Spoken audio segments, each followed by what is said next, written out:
জীবনের অনেক খুঁটিনাটি বিষয় ক্লাসরুম থেকে নয়, বরং শিখতে হয় জীবনে চলার পথে। সিনেমাকে অনেকে লার্জার দ্যান লাইফ বলে থাকেন, কেননা এতেও থাকে বাস্তব জীবনের বহু জটিল পাঠের সমীকরণ।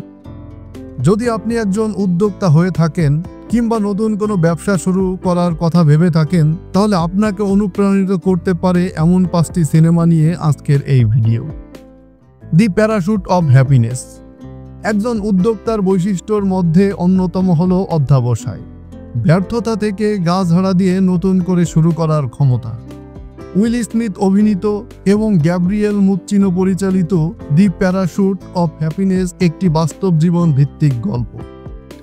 এই গল্পের মূল চরিত্র ক্রিস গার্ডনার, যে কিনা দর্শককে তার কঠোর অধ্যবসায় এবং হাজারো বাধা বিপত্তির পর অনুপ্রাণিত থাকার মন্ত্র শেখায়।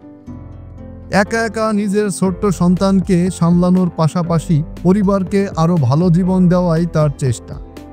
এরই মধ্যে ফুটে ওঠে তার জীবনের পরিশ্রমী চেহারা। এই সিনেমাটি কারো ক্যারিয়ারের ঝুট ঝামেলা নিয়েই শুরু নয়, বরং ক্যারিয়ার গড়ে তোলার সময় ব্যক্তি জীবনে আসা সমস্যাগুলোর উপর জোর দেয়। জীবনে চলার পথে আসা বাধাগুলো জয় করতে এই সিনেমার কাহিনীটি মনে জোর আনতে সাহায্য করবে নিঃসন্দেহে। জয়।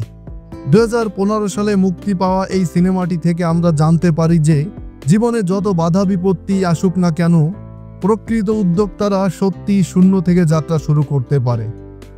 সিনেমাটির মূল চরিত্র জয় ম্যাঙ্গানো যখন নিজের ব্যবসা দাঁড় করাতে চেষ্টা করে, তখন সে গৃহস্থলী জিনিসপত্র নিয়ে বিভিন্ন রকম নতুন আইডিয়া নিয়ে কাজ করে।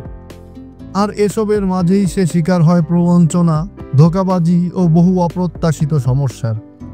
পরবর্তী সময়ে জয়কে একই সঙ্গে দেখা যায় একজন মাতৃতান্ত্রিক প্রধান এবং সফল ব্যবসায়ী হয়ে উঠতে। এই সিনেমার মূল চরিত্রে আছেন জেনিফার লরেন্স। Wall Street. এই চলচ্চিত্রে আমরা একসঙ্গে দুটো গল্পের খোঁজ পাই, একটি উচ্চাকাঙ্ক্ষার, অন্যটি লোভের। সাফল্য ও অর্থ নিয়ে অন্যতম বিখ্যাত এই সিনেমাটিতে মূলত তরুণদের সাফল্যের পেছনে ছোটা এবং সেই ছুটন্ত পথে কাউকে নিজেদের আদর্শ হিসেবে দেখার যাত্রাটা দেখানো হয়েছে। এছাড়াও ওয়াল স্ট্রিটের বিখ্যাত কিংবা অতি কুখ্যাত গ্রিড ইজ গুড বা লোভেই ভালো উক্তিটির জন্য দর্শক মহলে সুপরিচিত। চার্লি শিন অভিনীত চরিত্র বার্ট ফক্স এর সিনেমায় মূল চরিত্র। গল্পের আরেকটি চরিত্র মাইকেল ডাগলাস অভিনীত গর্ডন গেকো তার আদর্শ, এবং বার্ট ফক্স তার সফল হওয়ার জন্য নিজেকে সাফল্যর যাত্রায় সঁপে দেয়। দি এভিয়েটর। মার্টিন স্করসেজি ও লিওনার্দো ডিক্যাপ্রিও যুগলের এই সিনেমাটি একজন বাস্তব জীবনের উদ্যোক্তা হাওয়ার্ড হিউজকে নিয়ে তৈরি। সাফল্যের শিখর ছুঁতে গিয়ে মানুষ যে বাহ্যিক বাধার মুখোমুখি হয় না, বরং নিজের মধ্যেকার বহু দ্বন্দ্ব তাকে সামলাতে হয়, এরই জলজান্ত উদাহরণ দি এভিয়েটর। হাওয়ার্ডের দিনকে দিন বাড়তে থাকা ওসিডি তার দৈনন্দিন জীবনে বাজে প্রভাব ফেলে। এছাড়া ফিল্ম ইন্ডাস্ট্রির বহু প্রতিদ্বন্দ্বী কোম্পানি ও অগ্রগণ্যদের সঙ্গে তার প্রতিনিয়ত লড়ে যেতে হয়, কিন্তু এত প্রতিকূলতা সত্ত্বেও তিনি তার কর্মক্ষেত্রে খ্যাতি ও সাফল্যকে দুই হাত করে এগিয়ে গেছেন। Rocket Singh, salesman of the year.